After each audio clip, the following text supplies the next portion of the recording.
So what exactly is corrosion? Corrosion is the gradual, nearly undesired oxidation of metals that are exposed to oxidizing agents in its environment. So it's basically the oxidation and deterioration of metals. It's one of the reasons that iron actually rusts. So when iron is left out in the air, the oxygen of the air oxidizes iron, which it doesn't want to be oxidized, and produces rust. The reduction of oxygen in the presence of water and the reduction of oxygen in the presence of acid are two ways that we can kind of compare corrosion. So if we think of corrosion, we look at the reduction of oxygen in water. So we have O2 and water,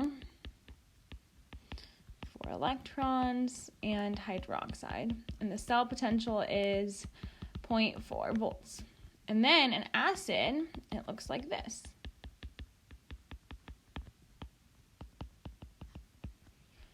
And the cell potential is 1.23 volts.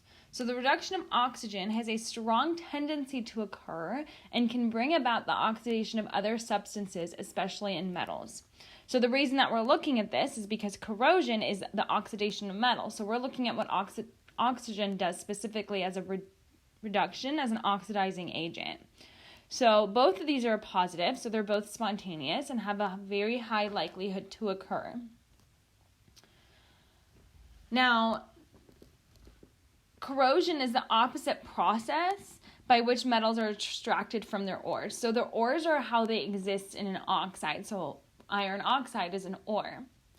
In the extraction, the free metal is reduced out of its ore. So it's saying that if I were to take iron oxide, if I had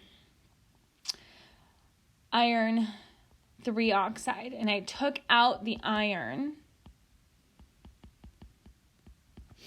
that would be to extract it from its ore. In corrosion, the metal is what is oxidized, right? Losing its electron with the oxygen. Many metals form oxides that coat the surface of the metal and prevent further corrosion. So again, corrosion is not a process that they want to happen. It's the oxidation and continuous deterioration of metal. So we don't want corrosion to happen. So there can be things to prevent it.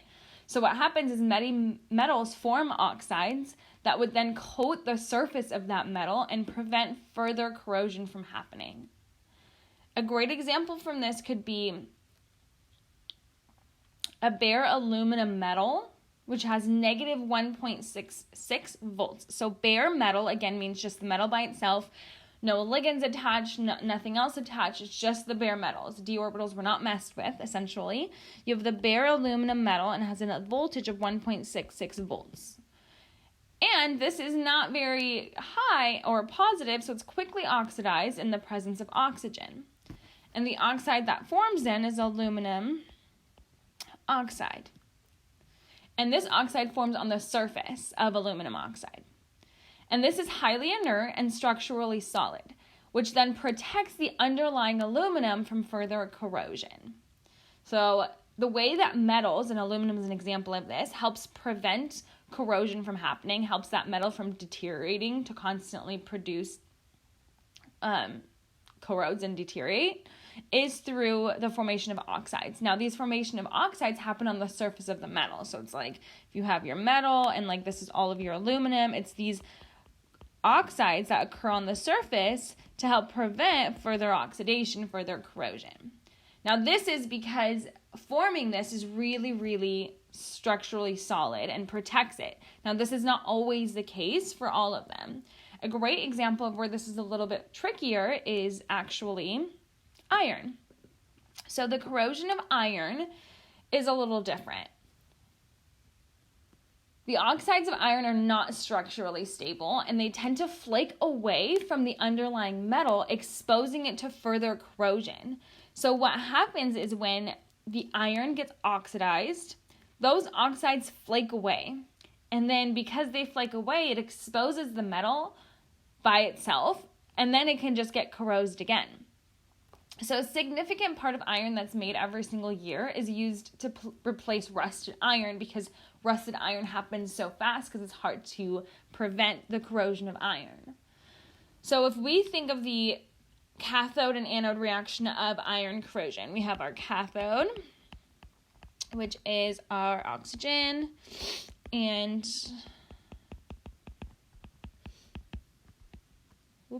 didn't mean to do that, and then 2 waters. Our cell potential is 1.23 volts. We have our anode,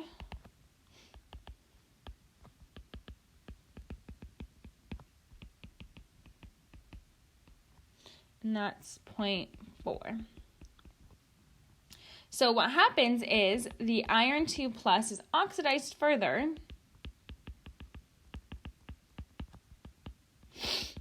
and converted to rust.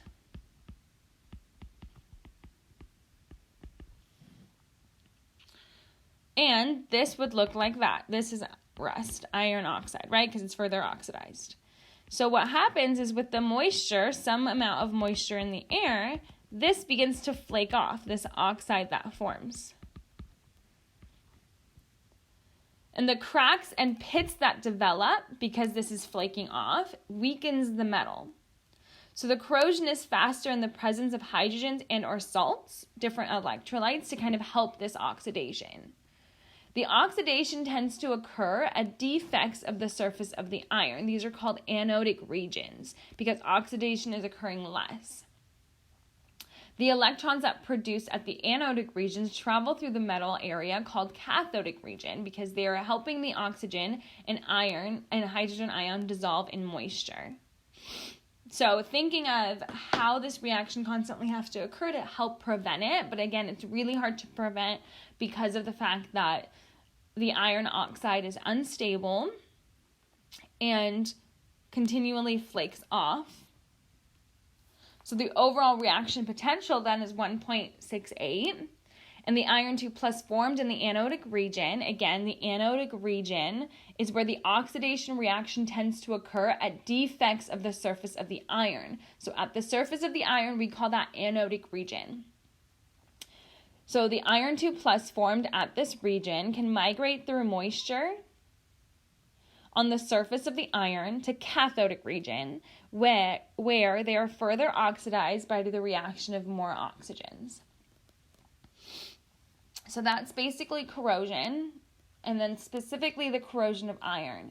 So let's talk about another way to prevent it. So we already discussed this, but just a couple more ways that this can be prevented is the prevention of corrosion is an important way of conserving our natural resources of energy and metals. Coating surface of iron with paint or tin can help prevent some of it because it cracks. So basically, let me rewrite there. If you have iron and you coat iron with paint or tin, you can actually prevent corrosion. However, a lot of the time what happens is there's little cracks that then open it up to oxygen. The oxygen can get through and it corrodes the iron. This is called galvanizing, which is a process in which steel is coated with zinc to prevent corrosion. We also have something called alloying, and then cathodic protection. Cathodic protection protects the steel in buried fuel tanks and pipelines. So basically in cathodic protection, what happens is it connects the iron to a more active, more easily oxidized metal like zinc or magnesium. And the more active metal is oxidized instead of the iron. And if zinc is in the anode, then the iron is cathode.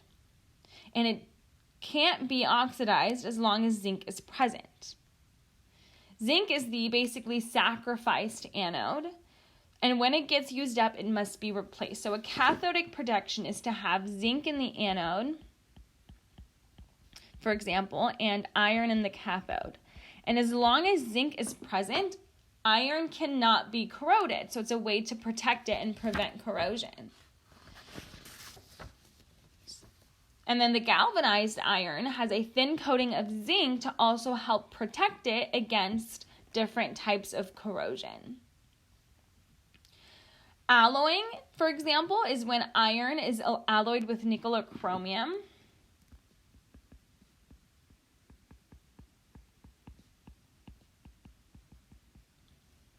And what happens is the oxides of nickel or chromium form, and this coating, I should say, this impervious coating that really can't be broken up to help prevent corrosion further.